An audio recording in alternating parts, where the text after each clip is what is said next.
Hey people, considering I write these ebooks and novels and all, I'm always on the lookout for people on whom I can base a certain, character when I'm writing a short story or something. So, among my circle of friends, there's this one friend I have, yeah.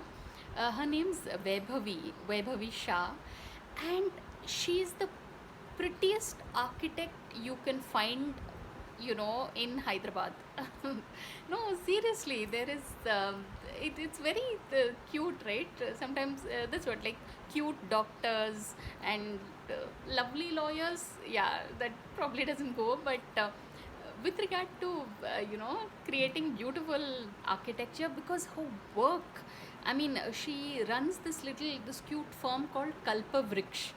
And here, it's like, uh, I'd like to believe I have a good knowledge base on most subjects, but when it comes to architecture, it's like I'm just blank. But when you see the work that Kalpavriksh produces, I mean, on Instagram, I see the pics.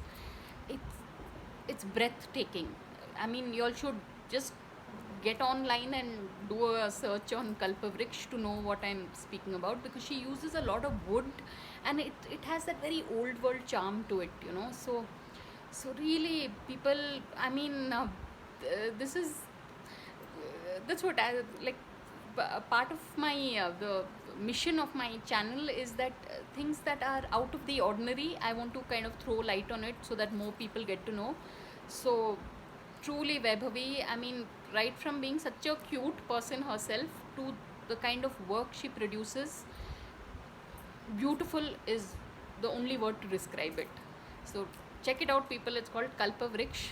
And thank you, Vaibhavi, for choosing architecture as a field, because I think, the Mughal Empire was what it was because of the kind of architecture it left behind. So Kalpavriksh is also all set to, hopefully change the landscape of Hyderabad. I mean, just check it out, people. So, on that note, thanks for watching and please subscribe.